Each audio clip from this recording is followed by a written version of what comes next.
نحمده ونصلي على رسوله الكريم اما بعد فاعوذ باللہ من الشیطان الرجیم بسم اللہ الرحمن الرحیم۔ درس کا عنوان ہے آخرت کی پہلی منزل۔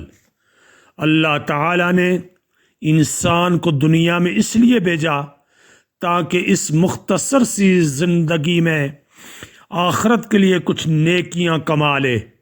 یہاں احکامات الہیہ کی پابندی کی مشقت برداشت کر کے وہاں انعامات الہیہ کا مزہ لوٹے۔ اللہ تعالیٰ نے انسان کو اچھے اور برے دونوں راستے دکھا دیے اور عقل و سمجھ عطا فرمائی، اور انسان کو اختیار دیا جس راستے پر چاہے چلے، ہدایت کے راستے پر یا گمراہی کے راستے پر۔ جی ہاں، دنیا دار العمل ہے اور آخرت دار الجزا ہے۔ انسان اس دنیا میں جیسے اعمال کرتا ہے، اچھے یا برے، اسی کے موافق اسے وہاں بدلہ ملے گا۔ حیات دنیاوی ختم ہوتے ہی بدلہ ملنے کا سلسلہ شروع ہو جاتا ہے، اس لیے کہ پہلی منزل قبر ہے۔ قبر سے مراد چاہے مٹی کے پیٹ ہو یا سمندر کی تہہ یا پہاڑ کی چوٹی یا میت کے ٹکڑے ہوا میں اڑ گئے ہوں، سب قبر ہی کہا جائے گا۔ یہیں سے جزا اور سزا کا سلسلہ شروع ہو جاتا ہے۔ چنانچہ نبی اکرم صلی اللہ علیہ وسلم کا ارشاد گرامی ہے، جب بندہ قبر میں رکھ دیا جاتا ہے اور اس کے رشتہ دار، دوست، احباب واپس ہو جاتے ہیں تو مردہ ان کے جوتوں کی آواز سنتا ہے، اور اس کے پاس دو فرشتے آتے ہیں اور میت کو بٹھا کر پوچھتے ہیں، تم ان صاحب محمد صلی اللہ علیہ وسلم کے بارے میں پوچھا جاتا ہے، جانتے ہو؟ اس سوال کے جواب میں بندہ مومن کہتا ہے، میں اس بات کی گواہی دیتا ہوں کہ محمد صلی اللہ علیہ وسلم بلا شبہ اللہ تعالیٰ کے رسول اور اس کے بندے ہیں۔ پھر اس بندے سے کہا جاتا ہے، تم اپنا مقام دوزخ میں دیکھو جس کو اللہ تعالیٰ نے بدل دیا ہے، اس کے بدلے میں تمہیں جنت میں جگہ دی ہے۔ چنانچہ وہ مردہ دونوں مقامات یعنی جنت و دوزخ کو دیکھتا ہے، اور جو مردہ منافق یا کافر ہوتا ہے اس سے بھی یہی سوال کیا جاتا ہے کہ ان صاحب یعنی محمد صلی اللہ علیہ وسلم کے بارے میں تو کیا کہتا ہے؟ تو وہ اس کے جواب میں کہتا ہے کہ میں کچھ نہیں جانتا، جو اور لوگ یعنی مومن کہتے تھے میں بھی وہی کہہ دیتا تھا۔ اس سے کہا جائے گا کہ نہ تو نے عقل سے پہچانا اور نہ تو نے قرآن پڑھا۔ یہ کہہ کر اس مردے کو لوہے کے ہتھوڑوں سے مارا جائے گا، اور اس کی چیخیں اور چلانے کی آواز سوائے جنوں اور انسانوں کے قریب کی تمام چیزیں سنتی ہیں۔ اس حدیث کو بخاری اور مسلم دونوں نے نقل کیا ہے۔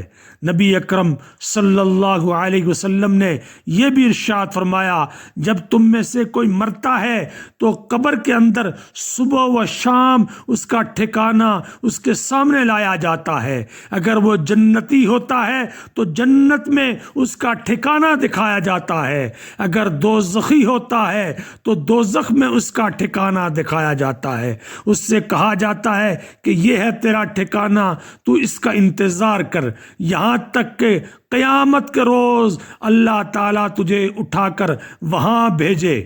اس حدیث کو بھی امام بخاری اور مسلم دونوں نے نقل کیا ہے۔ حضرت عائشہ صدیقہ رضی اللہ تعالیٰ عنہا روایت کرتی ہیں کہ ایک یہودی عورت ان کے پاس آئی اور اس نے قبر کے عذاب کا ذکر کیا۔ پھر اس نے حضرت عائشہ صدیقہ رضی اللہ تعالیٰ عنہا کو دعا دی کہ اللہ تعالیٰ تمہیں عذاب قبر سے محفوظ محفوظ رکھے۔